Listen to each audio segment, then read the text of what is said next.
Então, essa história de dizer que o melhor controle é o controle remoto é uma bobagem. O melhor controle é o controle social, que não tem nada a ver com censura.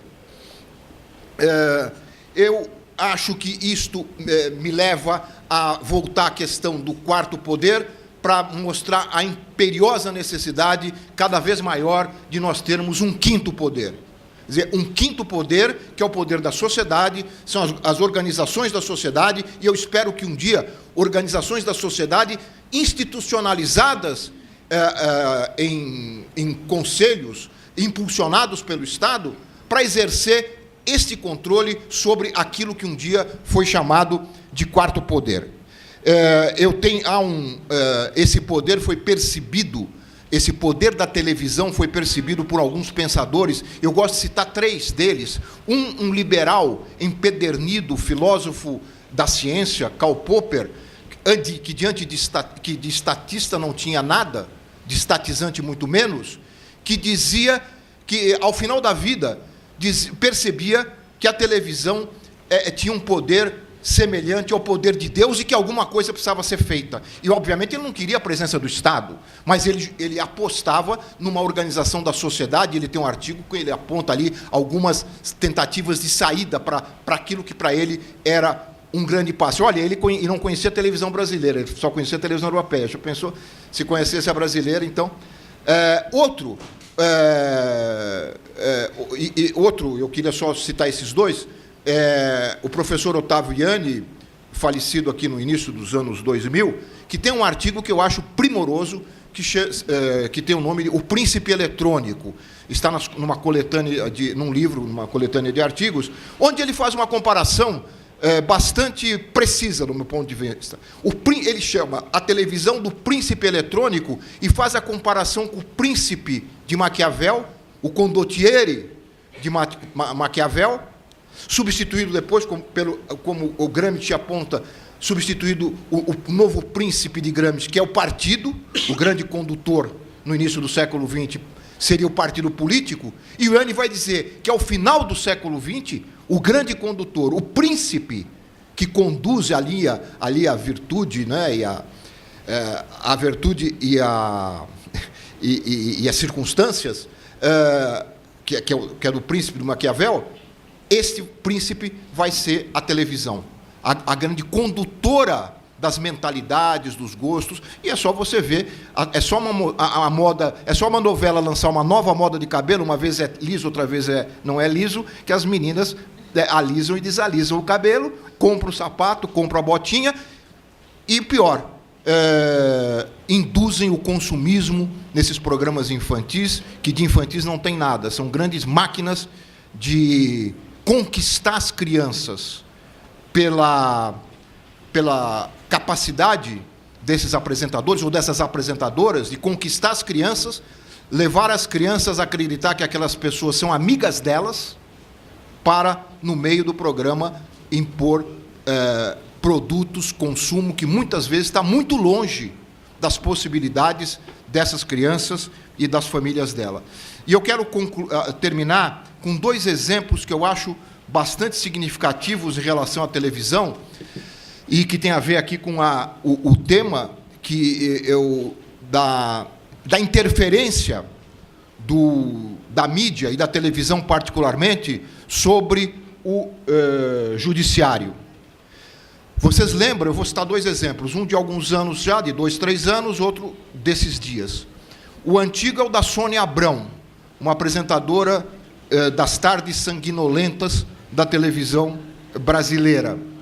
Ela fez algo inédito. Todos nós sabemos que esses programas popularescos, policialescos, etc., eles transformam simples notícias, que devem ser dadas, porque são notícias policiais de grande impacto e que devem ser informadas à sociedade, mas transformam isso em grandes espetáculos dantescos, né? Em grandes espetáculos que não têm nada mais a ver com jornalismo, e sim com espetáculo, com sensacionalismo, para garantir alguns pontos de audiência.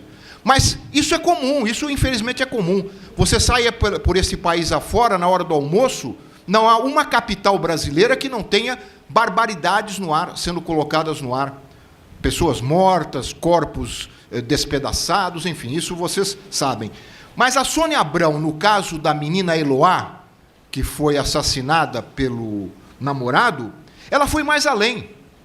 Ela não fez da notícia apenas um espetáculo, ela interferiu no transcurso da cena criminosa, no transcurso do ato, porque foi um ato criminoso que durou alguns dias, ela interferiu. Foi pela primeira vez que eu vi uma empresa comercial de comunicação, uma televisão, interferindo numa área que deveria estar sob o controle do Estado, naquele caso, sob o controle da polícia. Colocou um produtor seu para conversar com o sequestrador. Eu até escrevi um artigo sobre isso na época, no site da Carta Maior, e eu disse o seguinte, que a TV, naquele momento, mudou o rumo dos acontecimentos ao bloquear as negociações telefônicas da polícia com o sequestrador. A polícia não conseguia falar com o sequestrador, mas a Sônia Abrão falava. O programa da Sônia Abrão falava, e ele estava contente.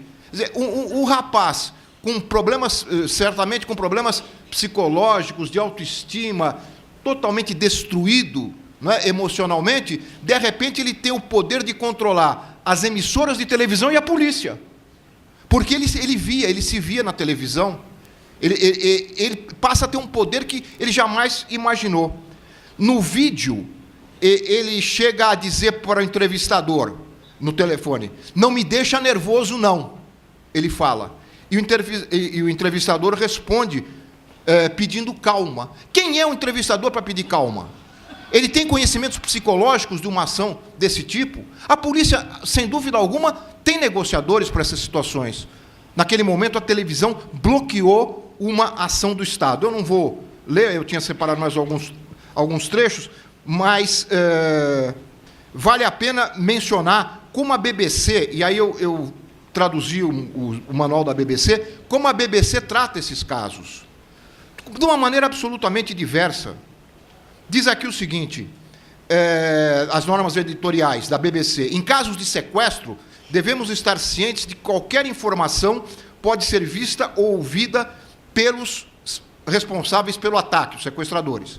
Devemos avaliar as questões éticas envolvidas em conceder uma vitrine a sequestradores. Está textual lá, parece que está se referindo a esse caso. Especialmente se eles fazem contato direto. E eu observei, repare que a preocupação da BBC é com o contato que o sequestrador possa fazer com a empresa, com a televisão. Nem passa pela cabeça dos ingleses que jornalistas, ou pelos jornalistas britânicos, a possibilidade da emissora fazer contato com o sequestrador. Quer dizer, isso é jabuticaba. Quer dizer, só no Brasil. Só no Brasil.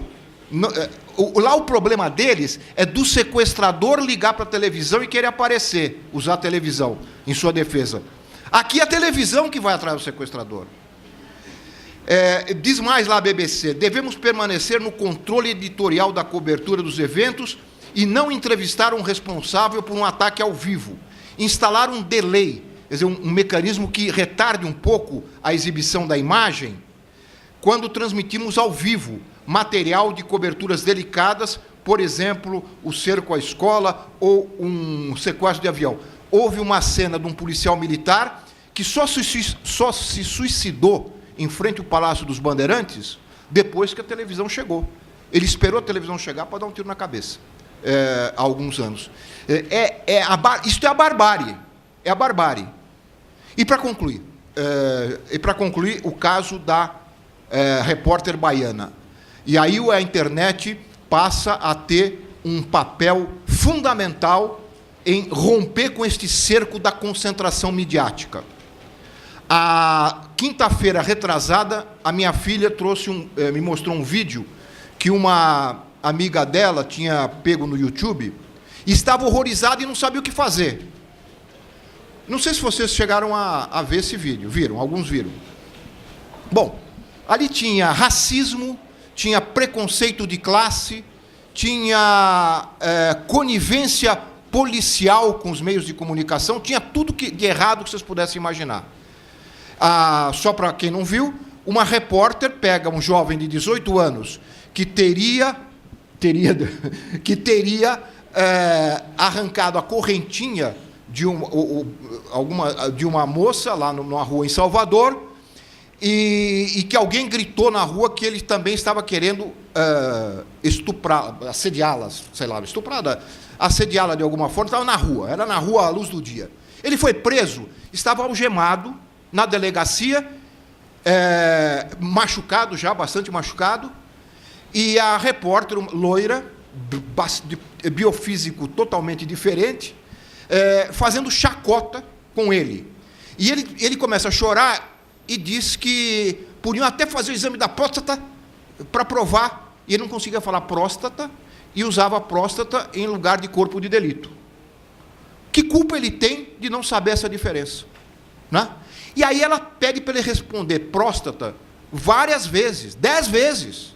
E ele, ali, acuado, fica respondendo, e ela começa a dar risada e termina dizendo: você vai ver o que é um exame para próstata, você faz o exame para próstata, vai ver o que é exame para próstata, você não sabe o que é, aí ele conta, não, mas eu não quero, e aí ela termina, isso aqui vai para o YouTube. Como foi para o YouTube? Bom, eu fiquei também, para fechar a história, eu fiquei também horrorizado, e comecei a colocar no Twitter, de alguma forma. Passei os fins de semana fazendo isso, colocando isso no Twitter. Na segunda-feira, já havia algumas respostas. E o Renato Rovai, que tem um blog também bastante acessado, colocou o mesmo vídeo. Resumo, e eu colocava: Secretaria de Segurança Pública vai dizer alguma coisa? Ministério Público vai dizer alguma coisa? Ordem dos Advogados da Bahia, Federação Nacional dos Jornalistas, Sindicato da Bahia. Alguém responde. Resumo da história é o seguinte, que na quinta-feira, uma semana depois,